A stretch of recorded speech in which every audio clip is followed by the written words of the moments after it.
السلام عليكم ورحمة الله وبركاته. الحمد لله والصلاة والسلام على رسول الله وعلى آله وصحبه وله ثم ما بعد. We'll continue our class in reading and commenting on the fatawa of Shaykh Muqbil bin Hadi al-Wadi'i rahimahullah ta'ala, or in regards to questions from the women, الفتاوى الوداعية على الأسئلة النسائية. As always, before we start, we take a couple of questions from the sisters. May Allah preserve them and protect them. One of the sisters, and for those who are asking, how do they ask questions? How do they send questions? Inshallah, our brothers, our noble brothers at Sunnah Scene, may Allah reward them with goods. May Allah reward them abundantly. They have on their channel, on Sunnah Scene channel, they have you'll find on those videos, they have a link to a Telegram group, and that Telegram group is for sisters only, as far as I understand, and the sister can join that group and she can send questions. Now, perhaps another option is to comment on any of the videos with the questions. Inshallah, that would be okay as well. Na'am, barakallahu fikum. So one sister, she asked, right now mosques are open for public. What if men do not perform Jumu'ah prayer in the mosque due to being afraid of COVID infection, as it may infect their family members? We say, barakallahu fikum, in regards to that, the Jumu'ah is obligatory upon the men. The Jumu'ah prayer is obligatory upon the men. And it is permissible to miss Jumu'ah prayer in cases of a valid excuse, such as the person being ill and unable to go and attend Jumu'ah prayer. And it is also permissible to miss Jumu'ah prayer if during special occasions, such as a person is being afraid of an illness, or people being afraid of an illness. However, this is not left for people's interpretations. And with this, a person should ask a trustworthy doctor, or should follow the guidelines as set by the rulers, or whatever organization, health organization, is responsible for making those recommendations. So if a person, for example, and this is in Muslim countries, if the Muslim government, for example, they say that people should not go and attend Jumu'ah prayers, and that there should not be a Jumu'ah prayer held, then in this case, it is upon the Muslims to obey in this case. However, one should not go on his own, or one should not give his own opinion regarding these matters and say that he does not want to go to the Jumu'ah prayer because of being afraid of catching some disease. Unless, like I said, a trustworthy doctor says that this is the case, meaning that he is at risk of something specific, then in this case, it is permissible for him to miss Jumu'ah prayer. However, in regards to COVID, with the bounty of Allah subhanahu wa ta'ala and His mercy, COVID is over, as far as we know. Alhamdulillah,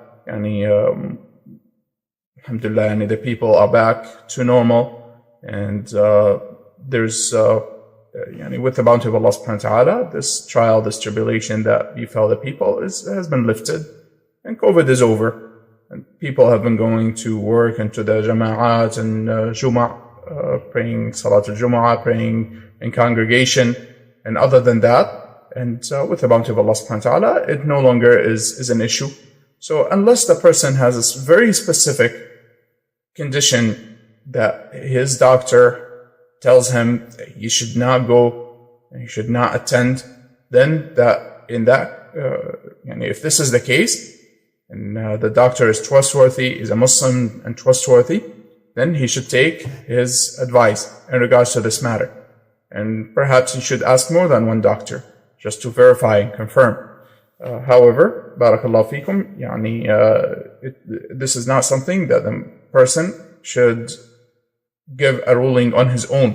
One should not give a ruling on his own.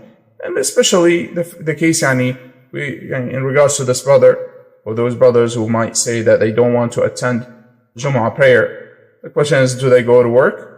Do they go shopping? Do they buy things for their families and therefore for their households? If they do, then why is that okay? And going to the Jumu'ah is not okay. Then we fear barakallahu fikum, as we've seen with many people, wallah musta'an, is that it came as an excuse for them to miss Jumu'ah and Jama'at. And this should not be the case, barakallahu fikum. This should not be the case. And the Muslim should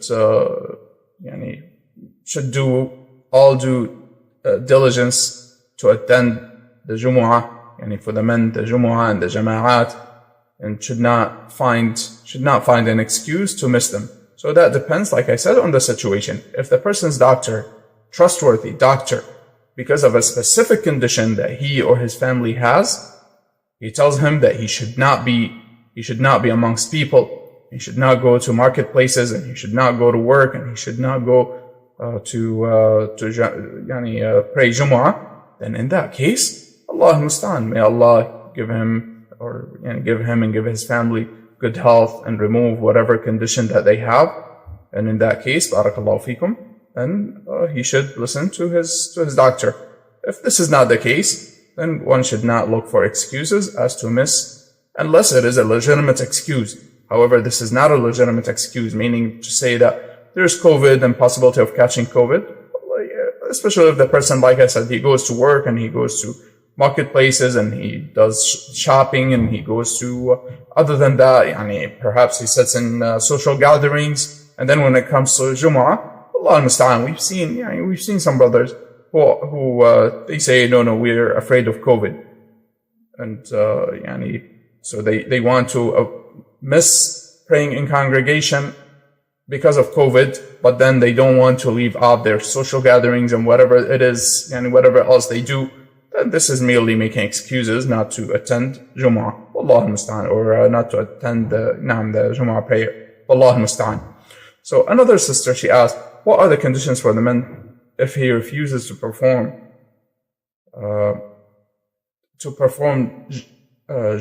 Jama'ah? I'm assuming either Jumu'ah or Jama'ah. I'm not sure, it is not clear. I think it's Jama'ah, congregational prayers, musallas, residence, and forbid families because of the imam and its committee members are tabligh group and did not follow the sunnah. So this is in regards to a brother who does not attend the Jama'ah, I'm assuming it is Jama'ah, or perhaps Jumu'ah in a specific musalla, because the imam and the administration of that musalla or that place, or that masjid, are from Jama'at al-Tabligh. So the brother, he misses the Jama'ah. We say in regards to that, barakallahu fikum, first of all, the aqeedah and the way of Ahlul Sunnah wal Jama'ah is that they pray behind, is that we consider the prayer to be valid behind any imam who is righteous or is sinner. However, when it comes to the people of innovation and people who have innovation in them, then they are of two types. There's bid'ah mukaffirah wa bid'ah ghayr mukaffirah. There's an innovation that removes the person out of the fold of Islam, and there's an innovation that does not remove the person out of the fold of Islam. As for those who have an innovation that does not remove the person out of the fold of Islam, then prayer behind them is valid and is correct. And it is not permissible for the person to miss the congregational prayer because the imam has a bid'ah that is not mukaffirah, an innovation that does not remove him out of the fold of Islam. This is one thing to understand. If the imam has bid'ah mukaffirah, an innovation that does remove the person out of the fold of Islam, then his condition, barakallahu fikum, is one of two. Either that he has been advised, so this brother, he went and advised him, and he spoke to him, and he made matters clear to him, and he established the proof upon him, and he insists upon his bid'ah mukaffirah, his innovation that removes him out of the fold of Islam, such as that he supplicates to other than Allah subhanahu wa ta'ala, or that he supplicates to the deceased, or he prostrates to other than Allah subhanahu wa ta'ala, or he slaughters to other than Allah subhanahu wa ta'ala. And this brother, he advised him, and he spoke to him, or the people of knowledge advised him and spoke to him, and established the proof upon him, and he insists upon doing those acts of worship to other than Allah subhanahu wa ta'ala, then in this case, this imam, the brother is not supposed to pray behind this imam. Now, in regards to establishing the rule of disbelief upon him, then this is a different matter. Establishing the rule of disbelief or the rule of shirk upon an individual, this is a different matter. It has conditions, and it is a lengthy matter, and it is not for the general people to go and establish such rulings upon the people. However, he knows this imam supplicates to other than Allah subhanahu wa ta'ala, and the brother, he collects some of evidences, some proofs from the Quran and the Sunnah, and he goes and he talks to him and advises him against what he is doing, and he insists upon worshipping other than Allah subhanahu wa ta'ala, upon this action of worship, this act of worship to other than Allah subhanahu wa ta'ala, then the brother is not supposed to pray behind him anymore. Because of this bid'ah mukaffirah, this innovation that removes the person out of the fold of Islam. So, in either case, meaning that he has a bid'ah in general, whether it is mukaffirah or ghayr mukaffirah, whether it is an innovation that removes the person out of the fold of Islam or does not remove the person out of the fold of Islam. If the person has the option to go to a masjid where that is the imam of which is from Ahlul Sunnah wal Jama'ah, is someone who follows the companions, may Allah be pleased with them. And likewise that it is the administration, it is under the administration of people who are Ahlul Sunnah, people who are upon the Salafiyya and upon the way of the righteous predecessors, then the person should not leave that masjid, meaning the masajid of Ahlul Sunnah wal Jama'ah, and go and pray behind the tablighi, such as for example because he has a good voice. As we hear from some brothers, this is not correct. This is not correct. And rather, one should be diligent in being with Ahlul Sunnah wal Jama'ah. So this is one thing to understand. Another thing, barakallahu fikum, is that when it comes to the prayer in such place, meaning place that is held, that is controlled by the people of at-tabligh or other than them from the people of innovation, if the person, that's what he has available, this is the only place that is close to him, this is the only masjid or musalla that is close to his place of residence, and in order for him to go to Ahlul Sunnah wal Jama'ah, it is a long way, and it is out of his way, and it is a burden, then he goes and prays, again with the conditions that we mentioned earlier. The imam does not have bid'ah mukaffirah, an innovation that removes him out of the fold of Islam. However, what does he do? He goes and prays and leaves. He does not sit with them, does not sit and attend their classes and attend their gatherings. This should not be the case of the person who is upon the Sunnah. He should not sit with the people of innovation. He should not attend their classes and attend their gatherings, and rather he should pray the obligatory prayer, the congregational prayer, and leave. Now, and in regards to Jumu'ah, then it is best that he tries to go to Masajid Ahlul Sunnah wal Jama'ah so that he does not listen to the people of innovation. No one wants to listen to the people of innovation and harm his deen and harm his aqeedah. Rather, it should be a goal that everyone has to keep his aqeedah intact and to keep his aqeedah correct and to keep his aqeedah upon the way of the Salaf radiyallahu anhum. And so by attending the congregational prayers with the people of innovation, there's no doubt that one might end up catching some innovations and some falsehood and some wrong beliefs. And so one should avoid doing so. And rather, even if it means that one has to drive a little bit, then I do advise the brothers that they only attend, if they are able to, of course, that they only attend Jumu'ah with Ahlul Sunnah wal Jama'ah, behind an imam who is upon the Sunnah. Wallahu musta'an. Now, as to go back to our book, Barakallahu Feekum, We will continue in the book, and we're still in the chapter regarding fatawa, answers connected to matters of seeking knowledge from the sisters. So a sister asked, إذا لم يوجد للمرأة من يعلمها دينها في البيت. So if a woman was not able to find someone who would teach her her religion in her house, ونهاها زوجها عن الخروج, and her husband forbade her from leaving, أتمتنع أم تخرج? Does she leave?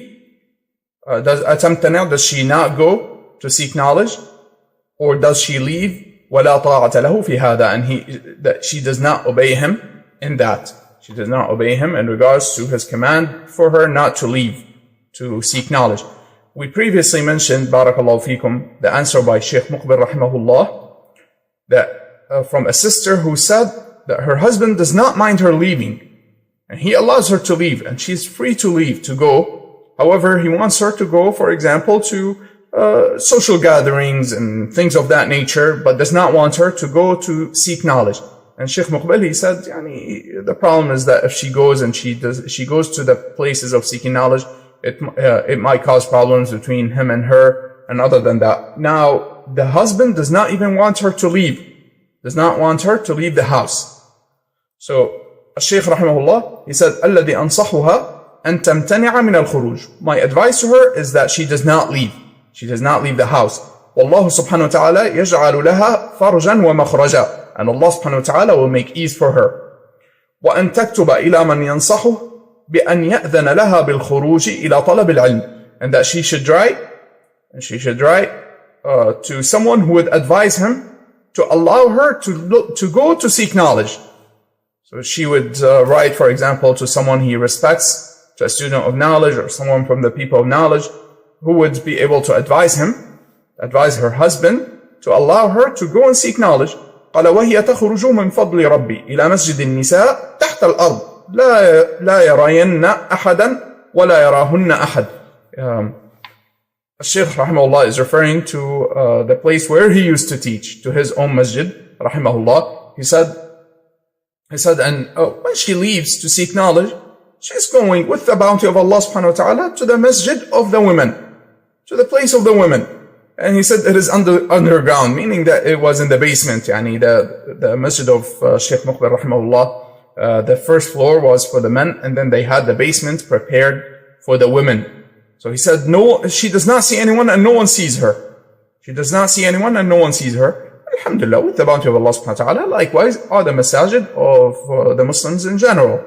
In most places, there's a place, the women's area is separate from the men's area.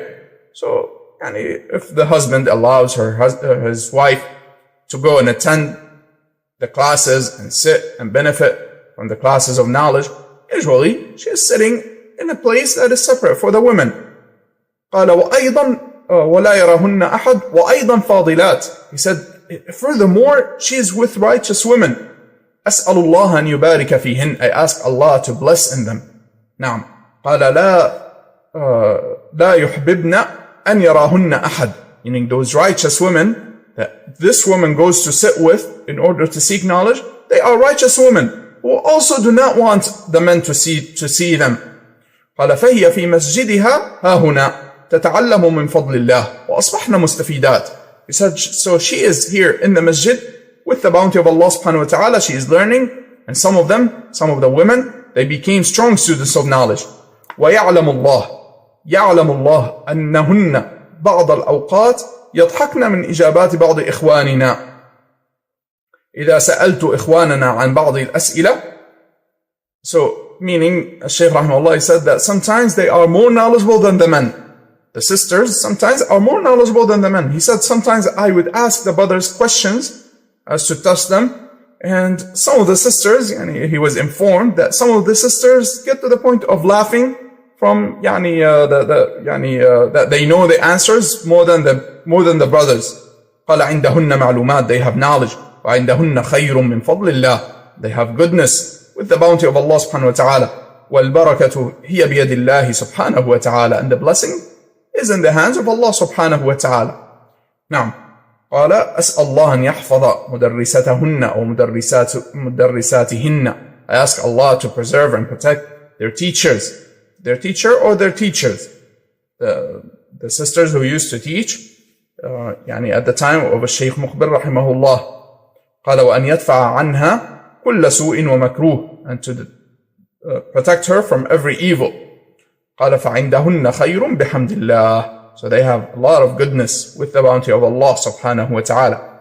And as we mentioned before in many of the classes before, alhamdulillah, nowadays it is possible for the sisters to seek knowledge in their own houses without leaving, without taking a step outside their house.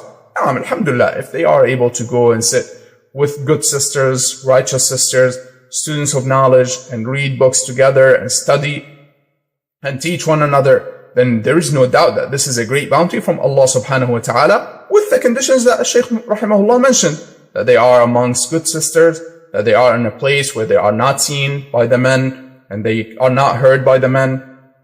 So they sit by themselves and they read books and they study books, and with the bounty of Allah subhanahu wa ta'ala, some of the sisters become strong students of knowledge. There is no doubt about that. Barakallahu feekum. That some of the sisters become strong students of knowledge. They study and they learn, and they study the books and they go over the books multiple times and they take notes and they are serious about studying and about seeking knowledge. And some of them become strong students of knowledge. Some of them become very qualified to teach their sisters and also to teach their children and to answer questions by the sisters. And there's no doubt that this is the case with many of the sisters. May Allah preserve them and protect them and increase them in everything that is good. قال الشيخ رحمه الله قال فأنا أنصح الأخ الذي يمنع أهله إذا كان غيورا عليها. He said, I recommend for the brother, my advice to the brother, if he does not want her to go and leave to go and attend the classes of knowledge because of jealousy, because he is jealous, قال فالغيرة من الدين. He said, there is no doubt that jealousy is from the religion. قال يصحبها من المزرعة. He said, he brings her forth from the farm. Or from the area called Al-Mazra'. This is where most of the residents, where Shaykh Muqbil rahimahullah, where his center was and where his masjid was, or the school that he had, Dar al-Hadith rahimahullah, where he had, they had a place of residence that is called Al-Mazra'. It is a little farther from the center, and then they had the center, which is Dar al-Hadith. The school and the masjid, that center used to be in the middle of the town, or of the village, I should say. And then the brothers lived in the surrounding areas. The families and the brothers and the sisters, they live in the surrounding areas. So he said, bring her from the place of residence, from the student's residence, bring her. She doesn't have to leave and come by herself. Bring her from that place. إلى أن يوصلها إلى الباب, until she reaches the door. Bring her to the door of the center. ويستقبلها من الباب, and he takes her from the door. Alhamdulillah, this is something that is easy. The brother, if he is jealous, he has jealousy, and the jealousy is from the religion, there's no doubt, then he can bring her to the masjid and pick her up from the masjid, so she would be able to seek knowledge and study, and at the same time she would be with him. When she is not in the masjid, she is with him. قال ويأخذها معه إلى المزرعة وهذا أمر طيب. He said, this is something that is good. ونحن نشجعه على الغيرة. He said, we encourage him to have jealousy over his wife في حدود الكتاب والسنة, with the boundaries of the book of Allah and the sunnah of the messenger صلى الله عليه وسلم.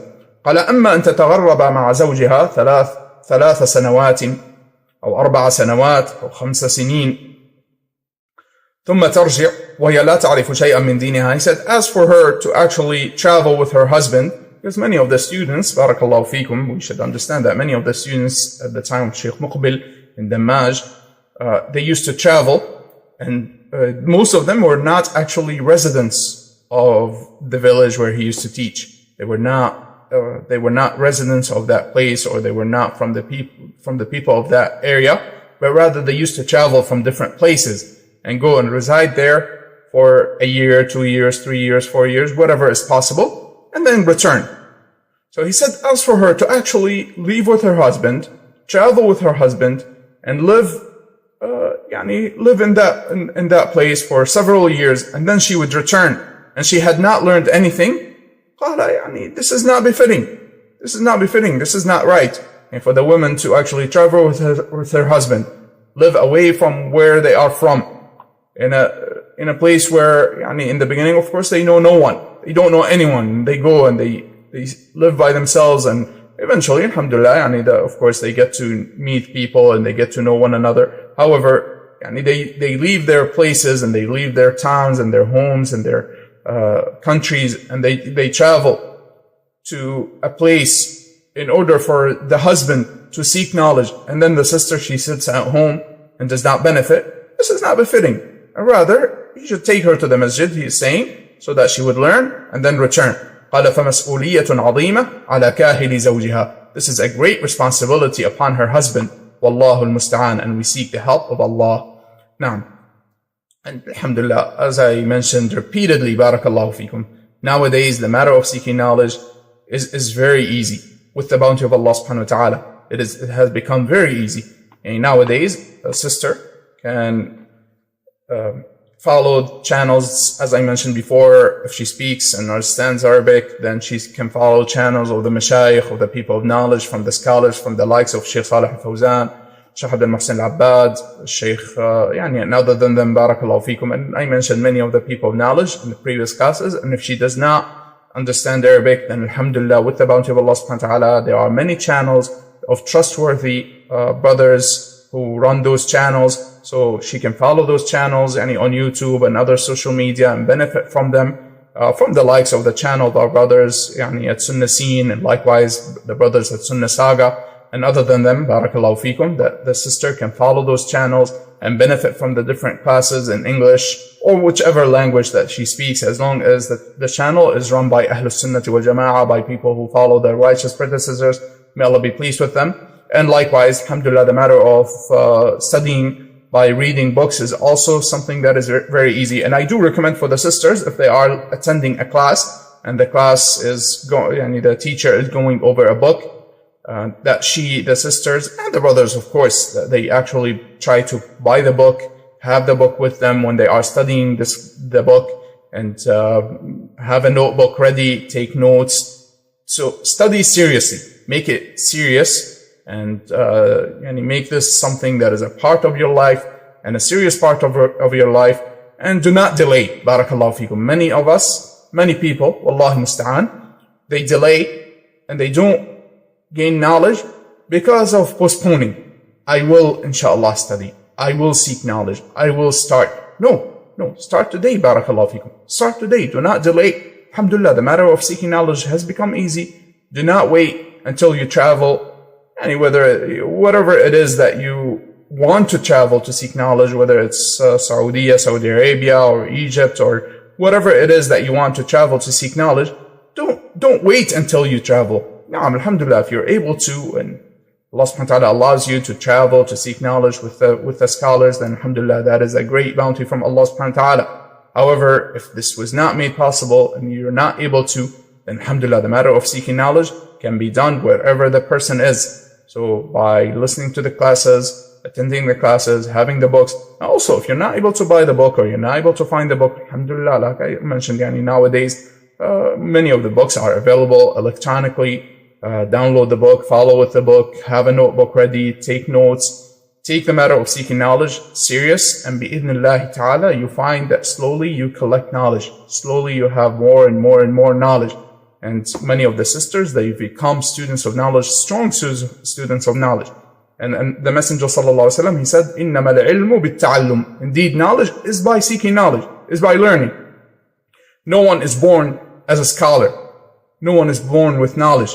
And rather, it is a matter that the person collects slowly by listening, attending classes, reading books, researching matters, taking notes, taking this matter seriously. Bi-idhnillah, the person slowly gains knowledge, and then eventually the sisters, they can benefit other sisters. And do not think that, no, this is impossible. Where am I? This is from the whispers of the shaitan. That the shaitan wants us not to seek knowledge, so he will come to you with a trick of, with many tricks, many of the trickeries of the shaitan, and they are known, barakallahu feekum. One of the trickeries of the shaitan is, no, I can't teach. I'm not at that level. I will never be at that level. I will never become a strong student of knowledge. This is from the trickeries of the shaitan, barakallahu feekum. Do not listen to that.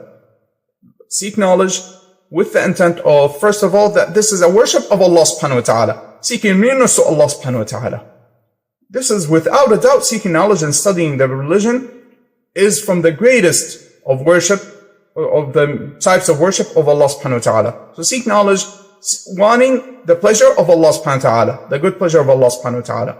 And then, barakallahu feekum, also with the intent of removing ignorance from yourself, and with the intent of learning your religion so that you can practice your religion, so you can practice that which you learn. And then, in addition to that, that you can help your sisters, you can help the sisters around you, you can help your family, you can help your children, teach them their religion, raise them upon righteousness and upon understanding the religion, and also helping your husband. You can help your husband, whether directly or indirectly. And if he is a student of knowledge, then of course you seeking knowledge will help him, because when the person is amongst people who are seeking knowledge, he only becomes stronger and he becomes more diligent. Whereas if he is seeking knowledge and he finds his wife that she is negligent of this matter, then he slowly starts losing that traction and starts slowing down. Or if he is not a student of knowledge, that your husband does not seek knowledge, then by you seeking knowledge, bi'idhnillahi ta'ala, perhaps when he sees you, he will become encouraged to start studying and seeking knowledge, or at least you can help him understand some of the things in the religion, of course with the right way, because a wife should not act as if she is the teacher of her husband. She should not act this way, but rather she should tell him, can we look into this matter? For example, something that you know that you've studied, and you want him to understand that perhaps he's doing something that is incorrect, he has something that's wrong in him. You can tell him, can we look into this matter? I've heard something, but it's not clear to me. Can you look into it for us? And then see, perhaps that will encourage him to start studying and seeking knowledge. Na'am, barakallahu feekum. So this is some advice in regards to seeking knowledge, in addition to what Shaykh rahimahullah has mentioned. And there's, if I'm not mistaken, one more question regarding seeking knowledge, which inshallah we will delay until next class, and then we will go into answers regarding matters of tahara, of purity, bi'idhnillahi ta'ala. وصلى الله وسلم وبارك على نبينا محمد وعلى آله وصحبه أجمعين. سبحانك اللهم وبحمدك أشهد أن لا